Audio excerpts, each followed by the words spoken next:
I'm supposed to talk about projects. But just before we go on, which project are you doing from the first level? Did you agree on a project that you have been working on it? Yes. You have been working on it. I'm not asking for details. What's the vision for your project? It was something like readiness for e-government. Readiness for e-government. Your vision is a government that is controlled digitally. Yes. So we will tell us, you'll be giving you time to tell us how the project is going, how close you are, what challenges, and then we encourage one another. You are transforming youth leadership for today. Transforming youth leadership today and the future. You see a future where young people will play their role. Influential leaders. Okay. In full of integrity. Okay. We are trying to create a vibrance, what you call that, the underwater current by the time the politicians wake up. Don't you know the yeah, that's right. No noise, but we need that. Serious undercurrent is going on right now. Okay. I'm going to universities, to primary schools. Serious undercurrent. You're not talking, you're not advertising. By the time they realize, they'll find this, all the guys leading are full of character and all that. I think there's going to be another. I'm supposed to talk about transformational projects, yes. But I thought the best thing I can handle this time is by talking about Kenyan projects. Is that okay? Yes, sir. Now, I don't know how much of it you got from Tim the last time he was with you. Yeah. But I thought as a way of encouragement, we need to talk about some of it. Now, the TLSs in Kenya began 07. Nothing much to the first years was struggle. By 08, I had joined the team also as a trainer. So I've been training for the last from 08 to date. Our initial projects, we met, we were trained. Then we were told, like you are told, which part of the community do you want to change? Yeah. Like you see from my profile, I worked for sure for 30 years. So I've been in business areas. Before then I worked for a bank. So we said we can try to transform our business community, because people think government is all that develops the country. It's actually business that develops the country. Yeah. With good business, you have many things that will transform. Government is a regulator, like the way you're regulating. But even if you regulate frequencies, if nobody comes for a frequency, communications will still go bad. So we need, if we want our countries to change, the business entrepreneurs are going to change our country. However, the business in Kenya is led by people who believe that you can't do business ethically. So the general view of the average Kenyan is that if you are making money, you must be cutting corners. There's no way in Kenya you cannot be cutting corners. In fact, the thing is so bad that one day I was speaking in our Anglican cathedral. It's called All Saints Cathedral. Now that you know Nairobi, you're likely to know. I stay there when I come somewhere. You got the guest house there? Guest house there. Okay. Yeah. Now, so I was once speaking in the place, in what they call a mission month, and I gave an altar call. You know, they have a big place where you kneel. So a lot of people came from. Now, we were several counselors. The one I went to was a lady. So I'm praying her to, you want to get saved? Yes. But just before you pray, I'd like to ask you a question. You know, we are whispering because we are the daughter. And I'm standing like that, she's kneeling in front of me. So I said, what is the question? It says, I work in export-import business. There is no way we can clear goods at the airport without some bribing. It's not called bribes in Kenya, it's called gifts. without giving some gifts. Gifts of kind. Gifts in kind. If I get saved, Is that that's what educates my children. What happens to me? What happens to the Don't you have a business? salary? You know, I was no. She's a business lady. That's a business. The one who clears the goods. She imports goods into the country for reselling. Yeah, for Okay, reselling. So if you stop, that's the end of your business. Yeah. Wow. Your children have no food. Okay. So she's inspiring. What am I going? If I get saved, what happens to my business? Gifts in kind. So I told her, one thing is certain. Yeah. If you get saved, Yeah. you never give another gift. Bribery is condemned in the scriptures. So if you choose to get saved, you will never give. However, what happens to your business? I don't know. But rest assured, once you become a child of God, He is also interested in what happens to your business. All I can tell you, you will never bribe again. And I can't tell you the business will not collapse. So if the Lord chooses for the business to collapse, you have to find another way of feeding your children. Do you still want to get saved? The lady said yes. Okay. So I prayed for her. Yeah. The good thing with a visiting speaker, you disappear. After that, you're not in that church. You live today. And those days, all things was not as big as it is now. So I can't even remember. And plus, remember, I'm watching her from the top. I'm not seeing her properly. So I can't remember her. So I just disappear, and I completely. 5 years later, I'm invited in All Saints Cathedral, this time in a couples meeting. My wife and I ran marriage seminars. So we are talking about marriage. As I'm about to enter, they give tea. You know, it's after Sunday service. They are giving tea. So I was going to take where the tea is. And then they said, "Do you remember me?" I said, "Not quite." And of course, you should not have expected me to remember me when I'm looking at her from the top. But do you remember me? Not quite. I said, "Can you remember a lady you prayed for who was working in the airport clearing goods?" I said, "Oh yeah, remember I prayed about it. I could see it's a very difficult issue. So I prayed about it. I prayed for her, but I never knew what the result of our prayers were. I'm that lady." So now I became interested. What happened to your business? Says, "You'll not believe this. The business is still running today. I stopped bribing, but I've seen one miracle after another. And the business is still running without me having to bribe." Can you imagine how excited I was? No, sometimes the Lord just wants to to make you, appreciate His miracles. This was a young believer. She had seen you can run a business in Kenya without bribing. But then now that's only possible if you experience miracles. Because for any goods to pass, and you are not greasing any hands, it's a miracle. But then He is a God of miracle. So why would you expect it not to happen? So and we are only 5 of us, we said that is the community change we want to produce in our country. Because by that time I had already experienced, that story had already happened by the time we are meeting 08. So as we entered 09, we formed a group we call EONET Business Group. EONET stands for Executive Leadership Network, which is a way of influencing the leaders. So that there was now a connection between the training and EONET. Because EONET continues to run without the training. Training is a one-time thing. EONET is a fellowship of people who want to change the leadership of our country. From that TLS, a group of us now formed formed the EBG. We call it EONET Business Group.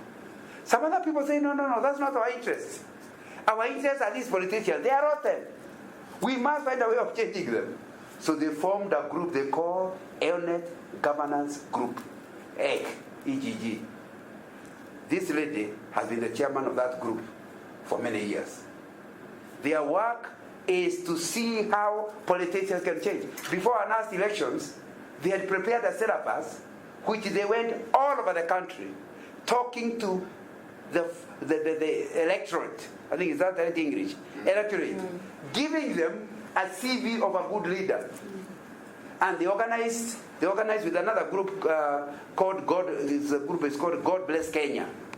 They partnered together and we organized pastors training right from Mombasa to the borders of Uganda, talking to pastors all over that you must train your congregations.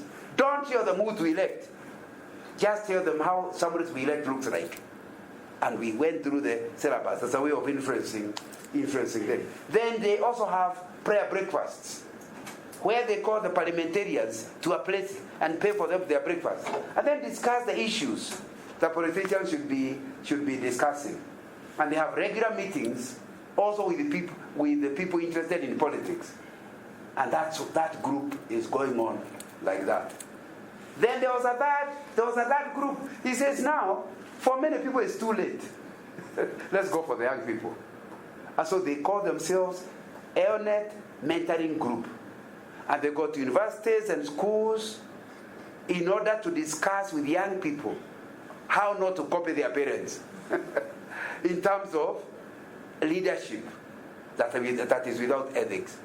And that group is still running.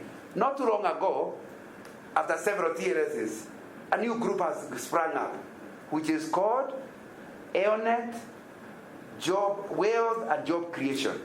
Wealth and Job Creation. Why? To deal with the big issue of unemployment. And this morning, one of the journalists was cornering me to what are we contributing to this big issue of unemployment, which is everywhere. So at least in Nairobi, we've decided to have a group who want to influence the country so that it becomes a country of job creators, not of job seekers. That's the theme of that group. How can you turn job seekers to become job creators? And they have done several things. Plus, like they have a project where they are trying to train young people on how to do fish business. You just create a pond. You don't even require a lot of land. Dig up the place, have the fish, and then you'll be selling fish as protein all over your community. And they took the pastors who asked to suggest some young people to be trained. And they were taken to a farm owned by Christian, a big farm owned by a Canadian Christian. And they were there for a while, being trained, so that they go back to their church. The church will help them to start the fish pond. Then the young people of the church will see how the fish pond is being managed, and then they can do it. And once it's a busy pond, you can't do it alone. You become an employer, isn't it? So you have stopped being a job seeker. You have become a job creator. Those are the kind of things that happen. Those are the 4 groups, projects that are going on. Now each group is doing many projects, but it's a continuing thing which you have been doing from 08 to date. Is still going on. Let me come to the business group, where I've been chairman, and I'm currently the chairman. I wasn't chairman there. Now, when we came together, the question is, we have accepted an impossible thing.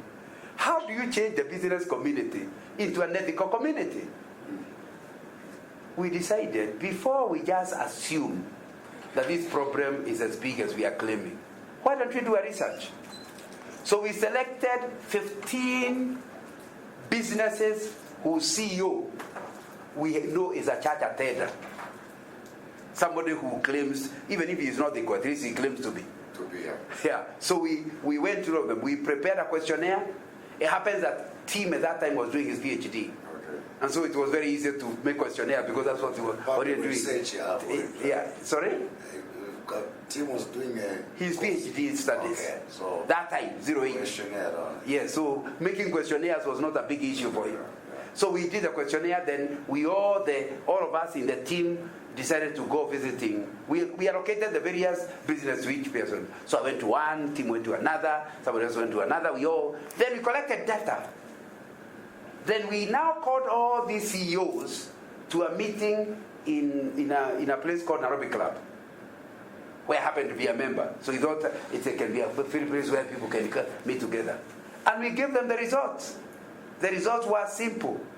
All of them would be interested in ethics, but yeah, they are struggling to run ethical business. Question mark, what can we do? We need to form a group where we support one another, a support group. You know, I've heard of AA, Alcoholic Anonymous. They have no medicines. They just help each other by crying on each other's shoulder. And they do so until the person finally is no longer, although they say, oh, once an alcoholic, always one. But he stops drinking. So I'm told the language is not that he stops being an alcoholic. He stops drinking. Recovering alcoholic. Yeah.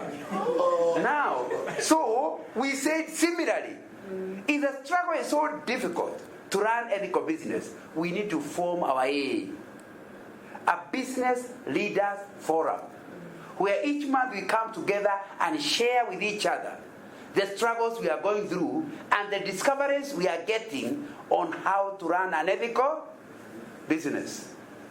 So that's how in 09 we started the BLF, which has met every month from 09 until now. Last week, we had a meeting last week for our BLF, and we had a speaker talking to us who is involved in our energy, KenGen, it's our Kenya Electricity Generation Company, which deals with the big, in geothermal, you're talking about billions of shillings projects, and was sharing with us how they are able to do such big government projects without any corruption passing. And because those are mega projects, you have the top of the country wanting to put their hand in. But the guy says never. He has the support. The chairman of the technical committee is a believer who believes in ethics. And he has completely said, you make me the technical chair, the chairman of the technical committee, nobody, even if you are president, you will not put your hand into this contract. And so he says, the last number of years, he has a multi-billion projects, none of them having any corruption of any nature. Because people ask, can you do things without corruption? Saying it is. Now, however, it's not an easy matter. The last contract they are doing is generating electricity from coal. Kenya has just discovered coal. And they are making a plant somewhere called Lamu. Coal-generated electricity plant. It's a multi-billion project. They went to tender. Of course, the people tendering are Japanese, Americans, Germans. These are multi-billion projects. This brother was sharing with us last week in our AA. You remember the thing I called you AA? That it went very tough. First of all, he told his committee, the tendering committee, you are going to be approached by a lot of people. Please don't. If you give in, I'll wash my hands. You will be on your own.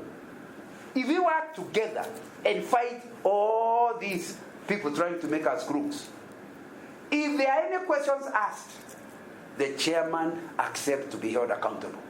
You will not have to answer any question. I'll answer all the questions. But then we must stick together. And everything must be done transparently, keeping records. Do you know, after following all that, one group won. And actually the group that won was a Kenyan consortium. You know, some people, because the project is too big, one company may not do it. They created another company, I think a bank, all together formed a consortium. They won the tender. Oh, the other said no. That's corruption. That's corruption. This guy knows there is no corruption.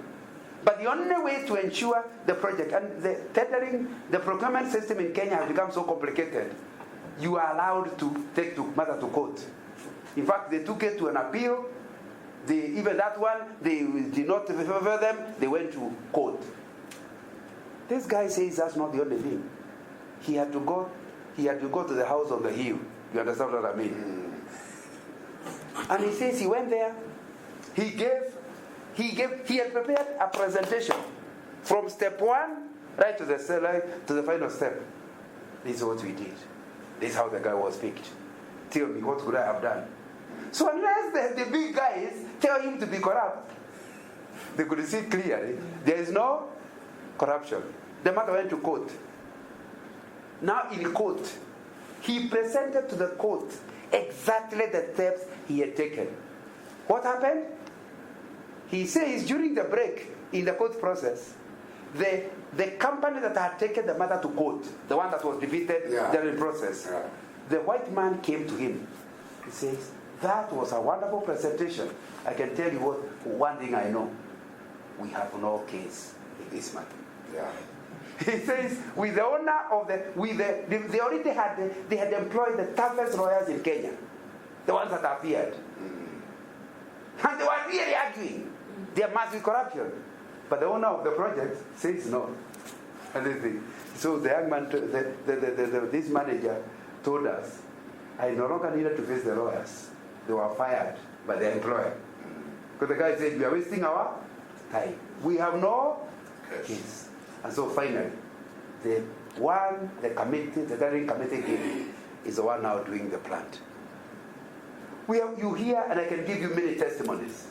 So as you leave the meeting, even if you are going through a difficult time yourself, you know very well it can be done. So we are helping each other to retain ethics. Now, so the first thing we ask ourselves is, how does an ethical business, that's the 09 now, we ask each other, how does an ethical business look like? It was a big debate. We thought it's something we'll do within 1 month. It took us a whole year, meeting every month, to agree how an ethical business looks like. We finally arrived at 15 statements on how an ethical business looks like. We said if you could do 1, 2, 3, 15 things, then your business can be regarded as ethical. Now, then we asked, what about the leader? Because you can have an ethical business and an ethical leader.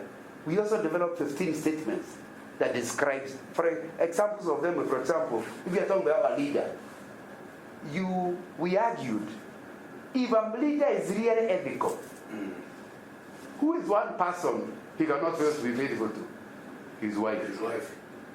So, an ethical leader is somebody faithful to his wife or husband.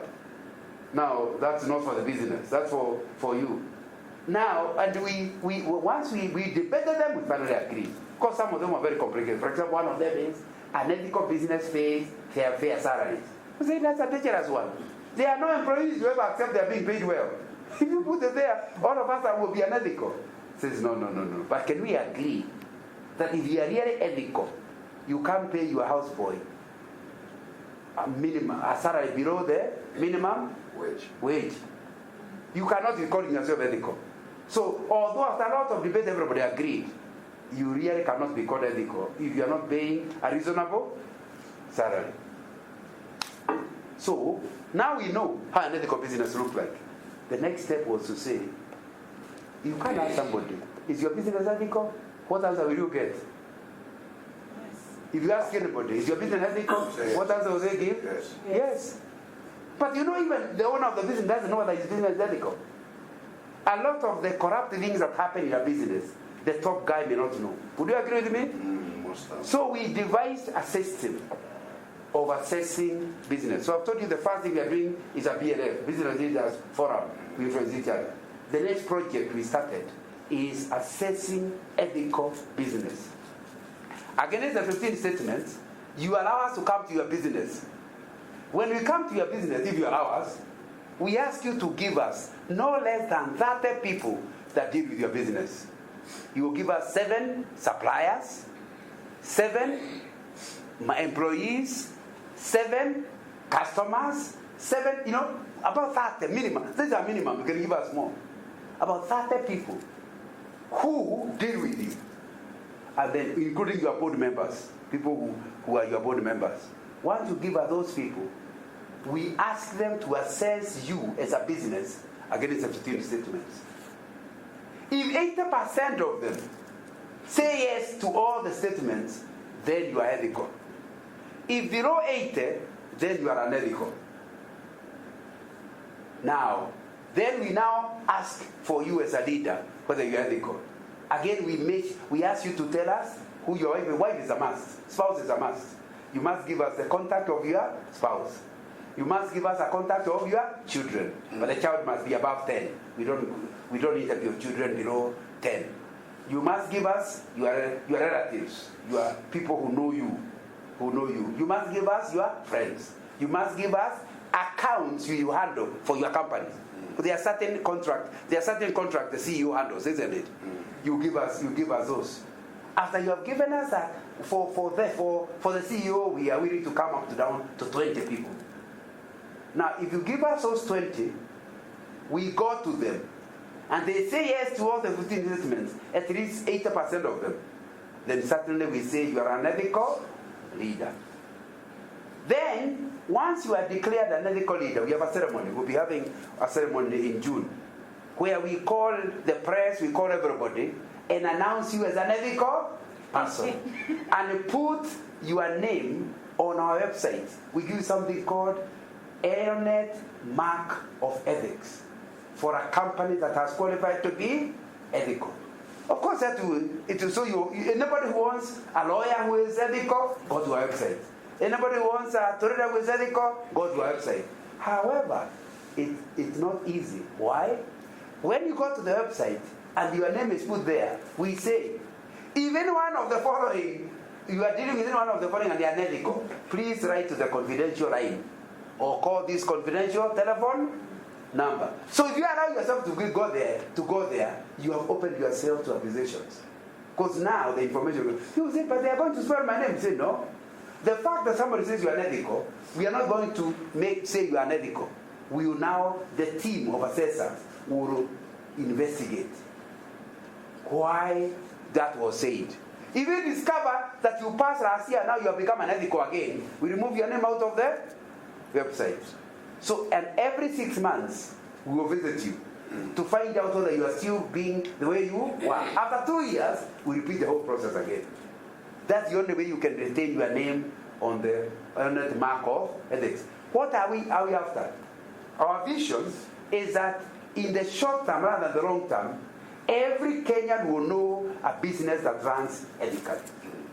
We are aware we will not everybody. Out of 10 business, all you need is one not to be running unethically. That means all the other 9 know we are ethical, but that one is ethical. What will that do?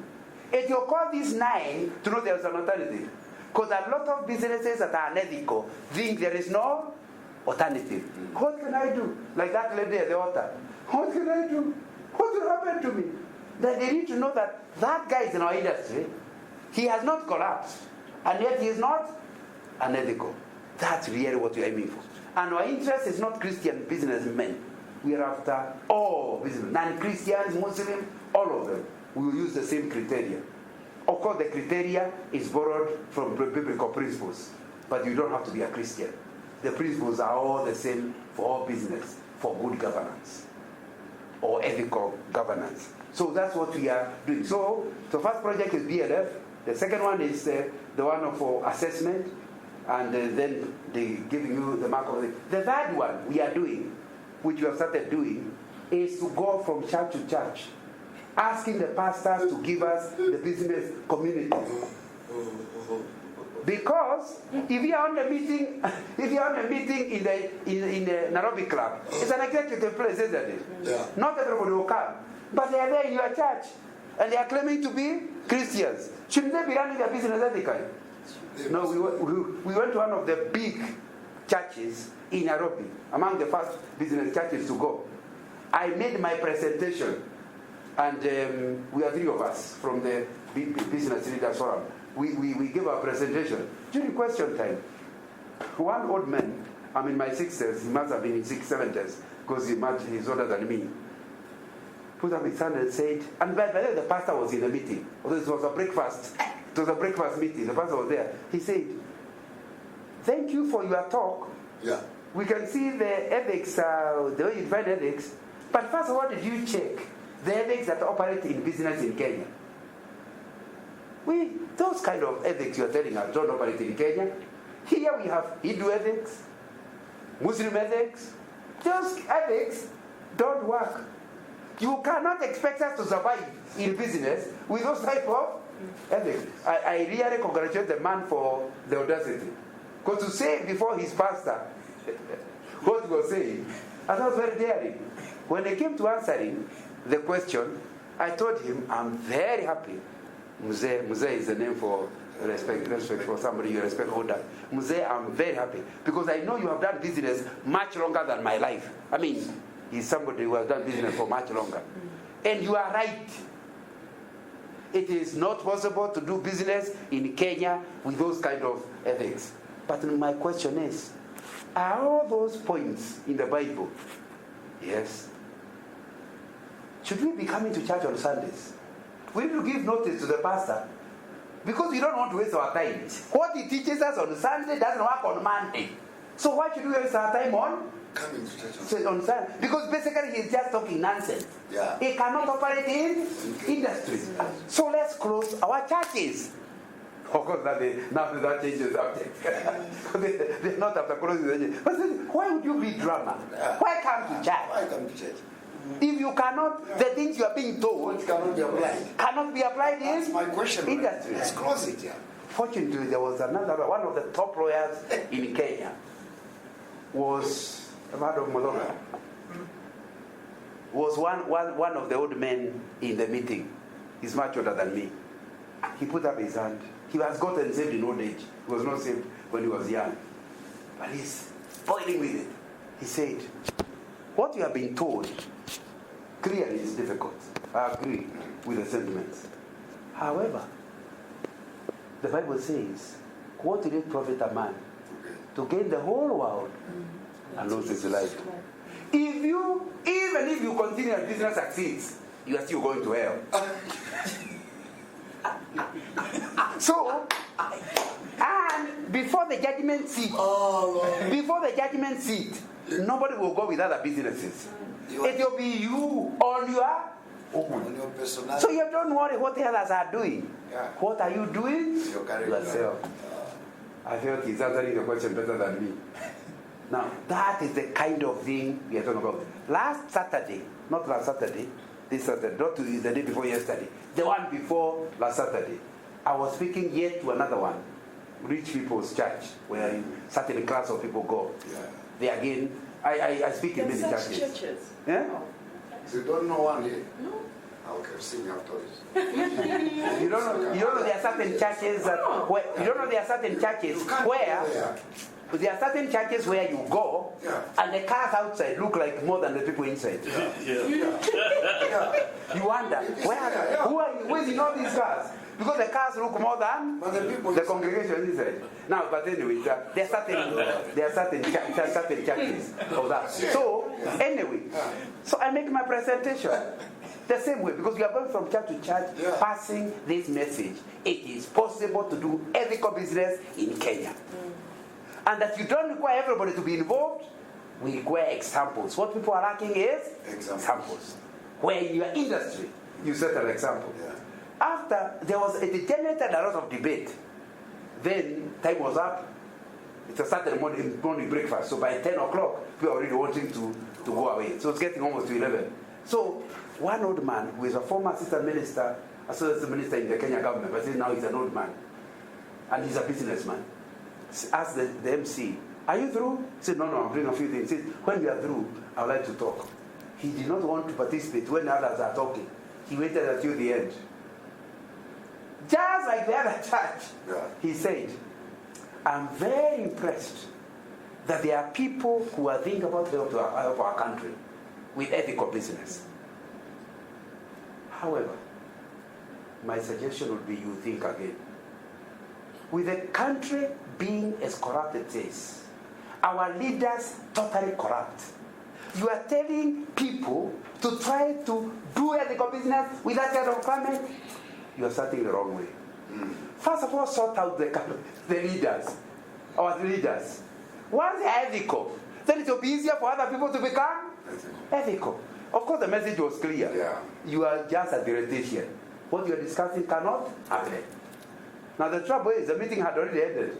The MC looked at me. I asked myself, will I allow, after such a beautiful meeting, That mindset. would I allow everyone to walk out of the meeting? That idea. Hearing, thinking that all we have been discussing, we have been wasting our time. I know he's an old man, and in Africa he is quite age, but I felt I had to talk. So I put my hand and said, actually, there isn't anything you want to tell us to go to do, because in 09, that's what it is not about. And we came to a conclusion. You can do ethical business even if the top is unethical. It will be difficult, but not impossible. And when you create that process, it can overrun the leadership. The example we have is the example of British Bureau of Standards. You know now there is Zambia Bureau of Standards, isn't it? Yeah. It came from an idea in Britain that was not a government idea. No. Two traders were fed up with weighing machines. You know, like you go to buy meat in a butchery, there is something they do underneath. So a quarter is not a quarter, a half kilo is not a half kilo. You know, they some to do something. That's what the traders were doing. Two of them decided to set an example and be accountable to one another. 1 kilo must be 1 kilo. But then you can't make money. Because the prices are such that if you sell at that price, it becomes difficult. You have to increase the price. Then all the customers run away from you to where they are being cheated. But after some time, those who agreed to buy from this one said, but my meat is able to last longer. You know, once rumors started passing that so and so and so and so never play around with your weighing machine. Customers ran from others and came here. The others started pleading, can you allow us to join your club? We also become. So now, from being defeated, they were the ones setting the standards. So they became a bureau of standards. Setting the standard and others following. If it could happen 100 years ago, why can't it happen now?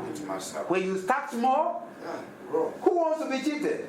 Once they know who the right person is, they will run to you. Not initially, because they don't believe you initially. They think you're also a con man. So they have to give you time to find out that you are correct, you are truly correct. And so we are believing, so I told them, that's something we have gone through.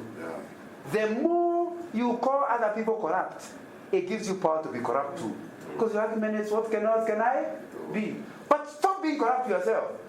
And you have the moral authority to tell the leaders, which is the point, the pastor you have been passing the whole day. So you can see clearly, we are moving on. Not very fast. Not many businesses want to be assessed. In fact, one man told me, why assess me? I already know my people are corrupt. I told him, I want to come and confirm. So, it's important to understand clearly. So those are the kind of things you are doing. So I've given you, for the business of you, we are running a place where leaders come and share with one another. We are doing the assessment. We are moving from church to church. And that, fourthly, we have decided to publish literature that can support our case. My book, do you have the book there? The big book. It's on corruption. This one? Yes. It's called, it was not here, I think. Did you have it last time? No, we did not have number 3. Yes, it's a new book. It's called Integrity, the Litmus Test of Good Leadership. All the discussions of 09 are inside the book, where all the 15 statements for the standards of a leader, the standard of a good business, I put them here. So that, and we are now saying we should publish books that will pass the message beyond the BLF, beyond the business we need to be assessed, beyond going to churches. This book is available in the bookshops in Kenya. I hope it will now become available through George to the bookshops in Zambia, so that people can get a message. And I share personal examples of being in business, although as an employee for over 30 years, and the challenges I've had to deal with, and how I have been helped to live an ethical life. So hoping that, because the idea is to say it can be done. Our message is it can be done. It is difficult. We are not being naive, but it can actually be done. That's what the book is trying to emphasize. So they are basically, I wanted to write a small book, but the more examples I gave, the faster it became. So it ended up to be a very fat book. So don't let it frighten you. It's readable. You can read one section and not read another one. You can select where you want to read, but the best thing will be to read it all. I start with the philosophy behind why people are unethical. I then just the philosophy behind it. Then I talk about the corporate ethics, and then I talk about personal ethics, and then I give a whole section on corruption in procurement, because that's where the big issues where are. it is. And I have picked from section, there are about 7 sections before a purchase. That whole process, corruption can be in any one of the stages of procurement. All of that. Now, I hope that gives you an idea. Before tomorrow we start hearing about what you are doing, I hope it has given you an idea of what can be done. And that's what we are hoping out of the TLS. We are hoping that you're also going to begin a group. So that it's not just all of you graduates of TLS. We'll begin a group where you meet regularly to give each other a shoulder to cry on. Oh, they cancelled my business. Don't worry. Even mine was cancelled and the Lord helped me. He can also help you. We need to be together to create a critical mass that will change this country. You know, maybe you can come in and accommodate. You wanted to say something? Again, I think it still takes us back to one key thing, which is the mind of a person. It borders down to that. That's what we are trying to change. Yes. If we can really, what they said, operate the mind or decongest the mind or change someone's mind, the mind, then that would... I think corruption would be a thing of the past, but it's the mind and the attitude towards that. Because when, okay, for example, I'll just give an open example. Let's say I'm tendering for something. And this tender is maybe for one of the biggest institutions in Zambia. And you know that 2 things. Either they'll give you the tender, or you won't get the tender. You're by far from being chosen, because up there are people that know the people in that institution. So we get to a point where we usually ask ourselves, the question is, who do you know in that institution? So if you know someone in that institution, then you've got a plus. It's a +1, it's a +2, because then you can actually approach that person and say, I've tendered. What are you thinking? Is there a loophole where, I'll be able to...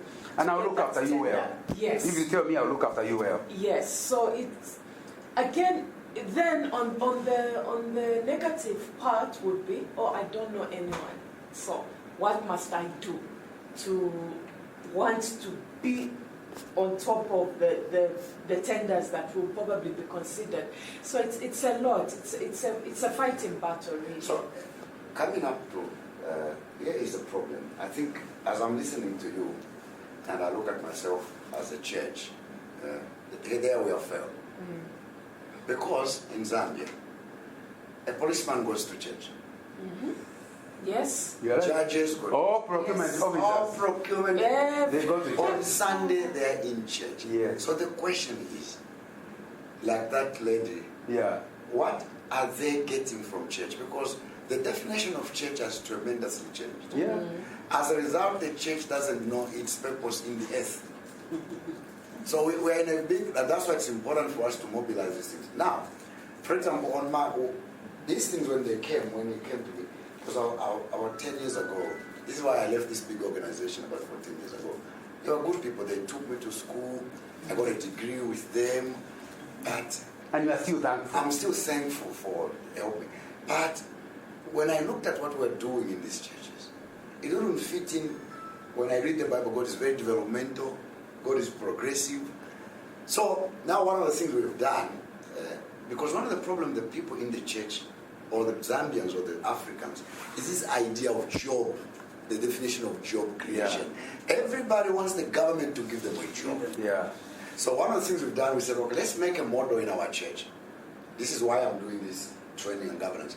We've started a cooperative now, which in turn will be a bank.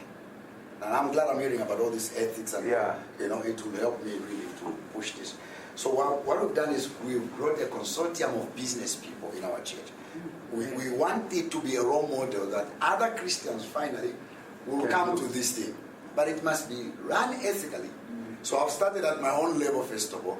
How ethical am I with my farm? Can you come to my workers and investigate me? how do I pay them? There's a rule I have put. If I want an increase in my salary, the girl in my house must have an increase. The farm workers must have. If they make profit like they are doing today, while I'm here reporting, they have sold 85 boxes of tomatoes, and the price has gone back. Yeah. So I told them, if the profit go high, you will also, your salary goes high. Yeah. 5 years, 7 years from now, I don't want anybody to work for me. They should have started their own farms. 7 years from now. Yeah. So that they do, because I don't want to be the only ATM in that village. No. Because if I'm the only one who's rich, everyone will come with their ATM to withdraw from me. To withdraw from me. But if we have got 10 ATMs, You have shared your burden. then the community can. So I said I cannot run the church right now. I'm famous. I cannot run the church the way every church is run. So I don't preach really. Yeah. I do things like training, governmental. How are we going to impact our city, our nation? So the excitement, preaching and shouting and screaming, for me it's foreign. So I'm listening to you, and with these things you're bringing, because the problem is not really a lack of resource. No. Zambia is one of the most blessed nations. 40% of water in South Africa. Yeah. Southern Africa is here. So why should we have a problem with water? The problem is this mindset. And most of these policemen and the procurement officers, Sunday comes Sunday. Yeah. They're either in Catholic, Anglican, Pentecostal, Charismatic, They're somewhere. Jehovah's Witness, SDA. These are all Christians. So the question is, are we really, really producing ethical men? Now I'll tell you what you have also done, because you have provoked it. Yeah. We are trying to prepare syllabus for theological schools. Okay. Yeah. We want all pastors to be trained on the Christian economics. Yeah. Because the Bible is full of it. Full of it. But Bible schools Doesn't teach you how to. So Yeah. somebody says Sunday 1 get saved, Sunday 2 get converted, Sunday 3 get redeemed, Sunday 4 go to heaven. Now the whole month you are saying the same thing using the different words. Oh, man. Those who got saved 5 years ago are still being told to get saved. How can he get saved so many times? So we will never move beyond. And you know what the Bible says? The Bible says those who believe, you don't continue telling them to believe, you teach them. What the church is lacking is a teaching program that will help the person, equip the person to be transformed in his mind. Anyway, you have reminded me of a story that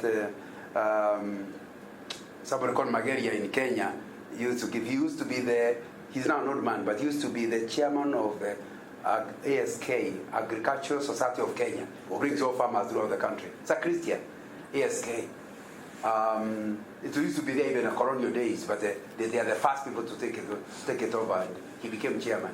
So he says that Kenya, is not like Zambia. We are not as blessed as you. About 60% of Kenya is dry. Sure. If you just go past Nairobi, up about 200 kilometers up, the whole of the north, bordering Somalia, bordering Ethiopia, bordering Sudan, is all dry. So we asked Israel, how come you make food out of dry land? So the Israelis agreed to come to Kenya, and they were given an aircraft. They went, all Kenyans okay, friends of Kenya, came back to Nairobi, and the leaders were needed to hear a report. They said, we have been taken all of our so-called dry lands. We never found a single dry place in Kenya.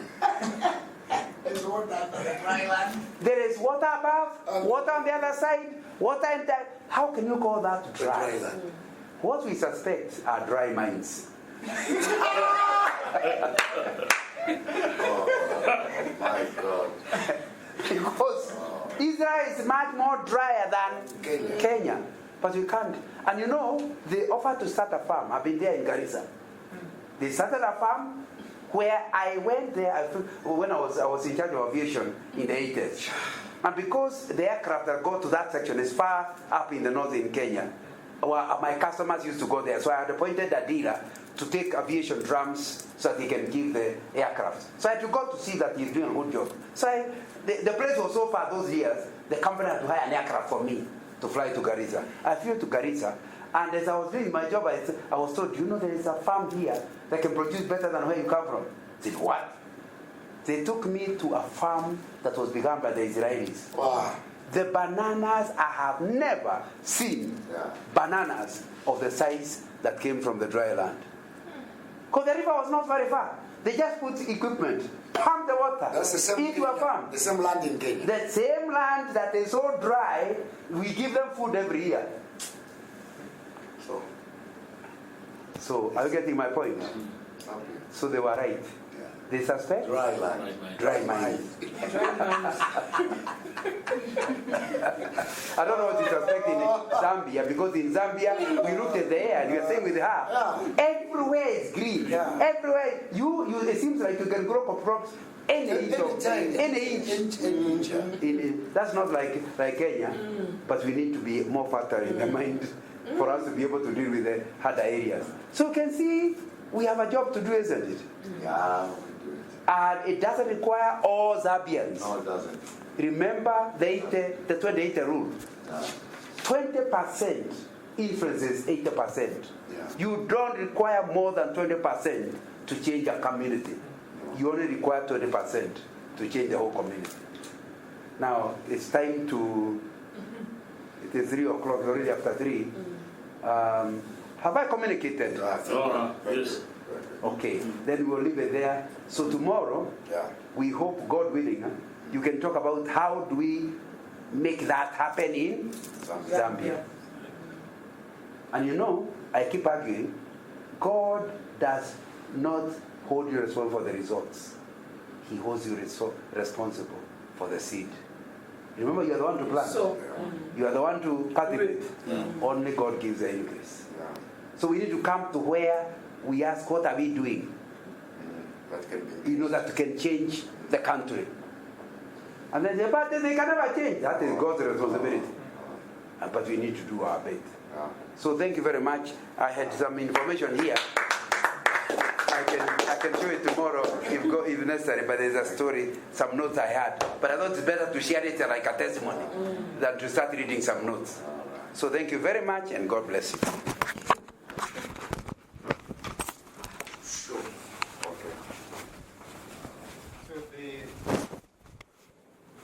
We will stop at this point. However, I thought that the first good communicate is that we could review the kind of projects that we'd like to do in light of the past experience that we had. I'm aware that we had those other projects.